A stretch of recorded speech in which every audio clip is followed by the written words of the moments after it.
ইসরায়েলে কোনো নির্মীয়মান ভবনে লোহা লক্করের শব্দের মাঝে হিন্দি কথোপকথন বিরল নয়, কিন্তু অন্য কোনো ভারতীয় ভাষা।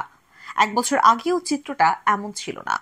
যুদ্ধ পরিস্থিতি অনেক কিছু বদলে দিয়েছে ইসরায়েলে। যুদ্ধ পরিস্থিতি তৈরি না হলে হয়তো এই সব জায়গায় আরবি সংলাপী দস্তুর ছিল, থাকতেন প্যালেস্টাইনি শ্রমিকরা, কিন্তু এখন সে জায়গায় ভারতীয় শ্রমিকদের ভিড়। গত বছর অক্টোবরে হামাস গোষ্ঠীর হামলার পর থেকে ছবিটা বদলে যায় ইসরায়েলে। প্যালেস্টাইনি শ্রমিকদের ইসরায়েলে প্রবেশের উপর নিষেধাজ্ঞা জারি করে বেঞ্জামিন নেতানিয়াহুর প্রশাসন।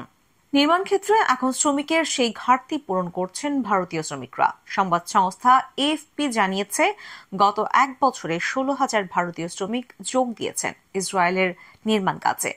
এই 16,000 জনের মধ্যেই একজন হলেন রাজু নিষাদ। বর্তমানে মধ্য ইসরায়েলের বিয়ারওয়াগড শহরে কাজ করেন নির্মাণ শ্রমিক হিসেবে। বেশি টাকা উপার্জনের আশায় যুদ্ধের ভয় মুছে এখন দেশান্তরী। মাঝে মধ্যে আকাশপথে হামলার আগে সাইরেনের আওয়াজ শোনেন, তখন কোনো নিরাপদ আশ্রয়ের খোঁজে দৌড়াদৌড়ি করতে হয় তাকে। তবুও ভয়কে এক প্রকার জিতেই নিয়েছেন নিষাদ। এফপিকে তিনি বলেন, ভয় পাওয়ার কিছুই নেই। একবার ওটা অর্থাৎ সাইরেনের আওয়াজ বন্ধ হয়ে গেলে আমরা আবার কাজ শুরু করে দিই। আমি ভবিষ্যতের জন্য সঞ্চয় করতে চাই, পরিবারের জন্য কিছু করতে চাই। নিষাদের মতো এমন আরো অনেকে রয়েছেন। সকলের প্রায় একই অবস্থা, কারণ ইসরায়েলের নির্মাণ ক্ষেত্রে কাজে অনেক বেশি উপার্জন করা যায়। এফপি অনুসারে নিজেদের দেশের তুলনায় প্রায় 3 গুণ বেশি উপার্জন করতে পারেন তারা। গত বছরের 7 অক্টোবর দক্ষিণ ইসরায়েলে হামলা চালিয়েছিল প্যালেস্টাইনের সশস্ত্র সংগঠন হামাস। ওই হামলার জেরে মৃত্যু হয়েছিল প্রায় 1100 জনের।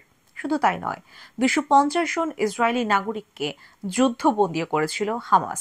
তারপর গাজা ভূখণ্ডকে হামাস মুক্ত করতে পাল্টা অভিযান শুরু করে ইসরায়েল। ইসরায়েলের পরপর হামলায় বর্তমানে বিধ্বস্ত অবস্থা গাজা ভূখণ্ডের।